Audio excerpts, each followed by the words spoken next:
क्या होता अगर संग जिन्वू शैडो मोनार्क के बजाय आंतरेस का वेसल बनता, यानी उसे ऐशबॉर्न के बजाय आंतरेस की पावर्स मिलती। वेल ऐसा ही कुछ होता है सोलो लेवलिंग एपिलॉग में, जो कि काफी फनी है। एंड हाँ, इसका मेन स्टोरी से कोई रिलेशन नहीं है, कैसे वो तुम लोगों को आगे पता चल जाएगा। वेल इसकी शुरुआत आंतरेस से होती है, जहाँ वो अपने बारे में बता रहा होता है कि वो सबसे पहला और सबसे स्ट्रॉन्गेस्ट मोनार्क है एंड जो लोग उसे जानते हैं वो उसे ड्रैगन किंग कहते हैं। मगर एक दिन जब वो एक डिमेंशनल रिफ्ट में छुपा हुआ था एंड अपने 10 मिलियन सोल्जर्स के साथ अर्थ पर हमला करने की तैयारी कर रहा था, कुछ देर बाद उसकी आंख खुलती है एंड वो अपने आप को एक इंसानी बॉडी में पाता है। And guess who he is. आगे आंतरेस मिरर में देखते हुए बोलता है, why does this human look so weak and look at bros laugh. And आगे आंतरेस बताता है कि इस इंसान का नाम संग जिन्वू है, जो कि एक ई रैंक हंटर है। ये कई बार मरते मरते बचा है, मगर फिर भी इसने हंटर होना नहीं छोड़ा है। आगे वो बताता है कि हो सकता है ये इसकी माँ की बीमारी की वजह से हो। एंड आगे फिर हंसते हुए कहता है कि मैं ऐसी बीमारी को अपने मैजिक से आराम से हील कर सकता हूँ। आगे जिन्वू का फोन बजता है एंड आंतरेस फोन उठाता है। यहाँ पर लिखा है हु इज दिस।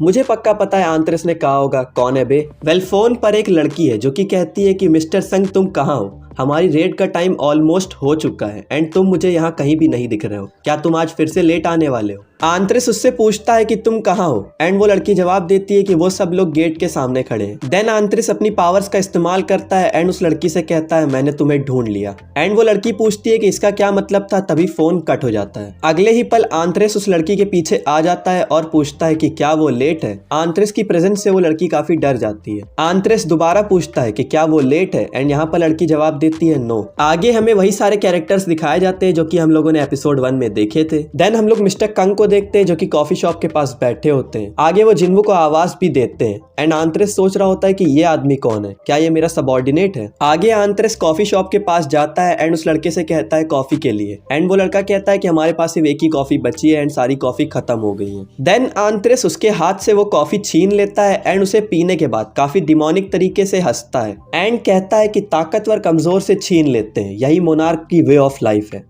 जिन्वू को ऐसे हंसते हुए देखकर वहां पर खड़े लोग डर जाते हैं एंड कहते हैं कि मिस्टर संग को आज क्या हुआ है। देन जिन्वू को जूही आवाज देती है एंड कहती है कि तुम्हारे चेहरे को क्या हुआ है। एंड यहाँ पर आंतरेस सोचता है कि सारे इंसान इतनी आवाज क्यों करते हैं। आगे मिस्टर सॉन्ग सबको आवाज देते हैं एंड कहते हैं आज की रेड पार्टी के लीडर वो हैं एंड सब लोग खुशी खुशी इसे एक्सेप्ट कर लेते हैं। यहाँ पर आंतरेस सोच रहा होता है कि ये गेट थोड़ा सस्पिशियस लग रहा है एंड इस पॉइंट पर सारे हंटर अंदर जाने के लिए तैयार होते हैं। आगे आंतरेस सोच रहा होता है कि अर्थ पर जितने भी गेट अपीयर होते हैं उन सबको रूलर्स ने क्रिएट किया है, मगर इस गेट से उसे मोनार्क की एनर्जी फील हो रही है एंड वो कहता है कि अच्छा होगा मैं खुद ही इसे इन्वेस्टिगेट करूं। एंड आंतरेस मिस्टर सॉन्ग से कहता है कि वो भी साथ में अंदर जाएगा। एंड यहाँ मिस्टर कंग कहते हैं कि जिन्वू तुम हमारे पीछे ही रहना ताकि तुम्हें चोट ना लगे। एंड आंतरेस सोच रहा होता है कि ये बंदा भले ही कमजोर है मगर ये एक लॉयल सबऑर्डिनेट है जो कि अपने मास्टर की सेफ्टी के बारे में केयर करता है। सब डंजन के अंदर जाते हैं एंड याद करो सोलो लेवलिंग का एपिसोड 1,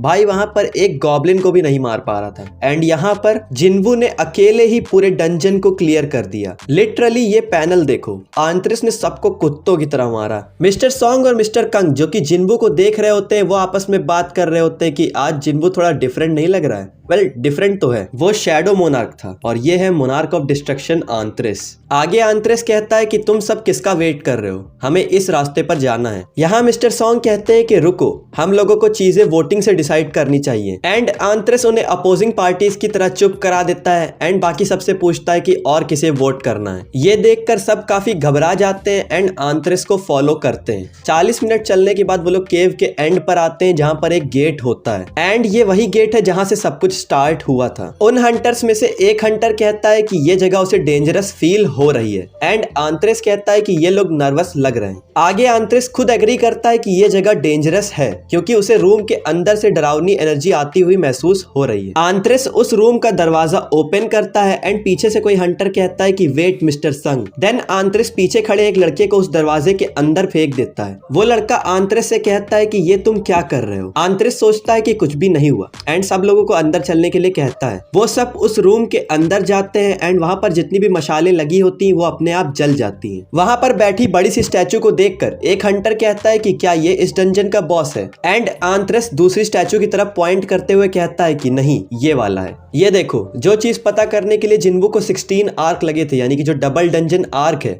वहां पर जाकर जिन्वू को पता चलता है कि इस डंजन का असली बॉस कौन है।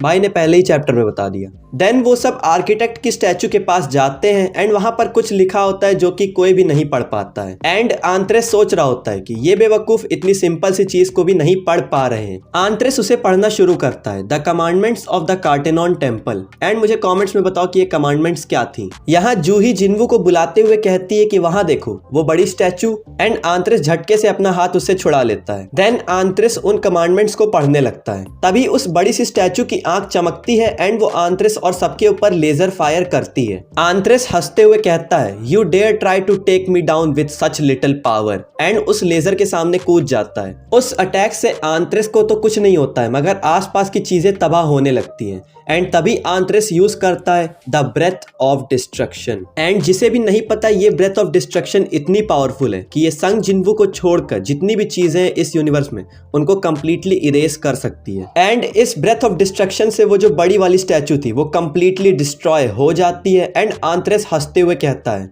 Now this is true power. इसके बाद वहां पर जितनी भी स्टैचूज होती हैं वो सब आंत्रेस पर हमला करने आती हैं। एंड आंत्रेस हंसते हुए कहता है, you insolent puppets, you are too slow. And उन सारी स्टैचूज पर अटैक करता है। एंड वहां पर जितने भी हंटर्स होते हैं वो इस अटैक से बचकर भागते हैं। आगे हम लोग देखते हैं कि वो सारी स्टैचूज टूटी पड़ी हैं एंड उनके ऊपर आंत्रेस खड़ा है। एंड आंत्रेस अपनी पावर रिलीज करते हुए कहता है कि ये तो मेरा वार्म अप भी नहीं था। एंड देन आर्किटेक्ट खुद सामने आता है एंड कहता है, आखिर तुम कौन हो। आगे वो चिल्लाते हुए कहता है कि तुमने मेरी सारी प्रेपरेशंस खराब कर दी। आंत्रेस आर्किटेक्ट की तरफ एक भाला फेंक कर मारता है एंड ब्रो इज डेड। कोई इसे बताओ कि इसके सामने मोनार्क ऑफ डिस्ट्रक्शन आंत्रेस खड़ा है। आगे आंत्रेस कहता है कि मैं यहाँ किसी फेक से लड़ने नहीं आया हूँ, मैं उसे ढूंढ रहा हूँ जो कि शैडोज में छुप कर सारी चीजों को कंट्रोल कर रहा है। एंड देन आंत्रेस कहता है, show yourself you coward. Then एक स्टैचू में से एशबॉर्न यानी कि शैडो मोनार्क निकलता है एंड कहता है, मोनार्क ऑफ डिस्ट्रक्शन, हमारा मिलना तय था और आज मैं इस पूरी लड़ाई को यहीं पर एंड कर दूंगा। आंत्रेस अपनी पावर रिलीज करते हुए कहता है, मुझे ये सुनकर अच्छा लगा। एंड देन ये दोनों एक दूसरे की तरफ अटैक करने के लिए बढ़ते हैं।